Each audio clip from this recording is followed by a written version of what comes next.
I'll be traveling around the state highlighting the size of the national debt. Our country faces a huge problem. The government is spending money that we don't have. It's literally writing checks on a bank account where there's no money in the account. They're raising taxes on families and who can't pay the taxes, and they're piling debt on debt. That creates huge problems, and they're really not even telling the truth about the size of the debt that's being piled up. So what we're doing is showing a check, which I want to show you. This is a check made from our children for $20 trillion going to Washington politicians. So it's a $20 trillion has 12 zeros on it. It's an immense amount of money. It amounts in 2020 to $100,000 for every man, for every working person in America, men and women of working age, $100,000 per person. Now you might say, what is all that money? That is in the administration's budget. So President Obama put forward a budget in February that the Congressional Budget Office estimates will cause $20 trillion of debt in the year 2020 if all goes well. If the country grows, if interest rates stay low, we'll have still $20 trillion in national debt. That works out to 90% of GDP. That's nosebleed territory for an economy. And the IMF says it's going to be worse. They say this amount is going to be $22 trillion, and it'll be 106% of GDP.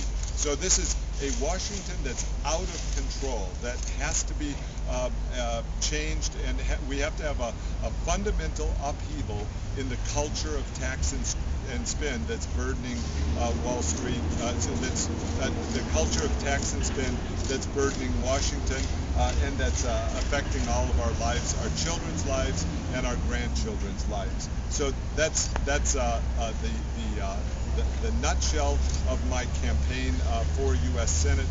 We've got to create an upheaval in Washington's culture of tax and spend that's led us to $20 trillion in national debt. I wanted to go through some ways to stop the spending. People often ask, how are you really going to do it? And they pose very difficult problems of tackling entitlements. But I think the way to start on this problem is to start each day making a cut. So I want to list some of the cuts that can be done right now that can start tomorrow. One is no new earmarks, no new entitlements, and no new bailouts. So that's program number one. Number two is to control the size of the national debt, to use the increases in the national debt as a way to control Washington spending. In February, they increased the national debt limit, but didn't put any constraints on Washington spending. So that's a second area. Number three is healthcare spending. The new healthcare bill is going to impose massive spending burdens on the economy, and so it's critical that it not be funded. And so a third area of savings is to defund the healthcare bill. A fourth is to bring back the TARP spending and use the TARP spending to pay down the national debt.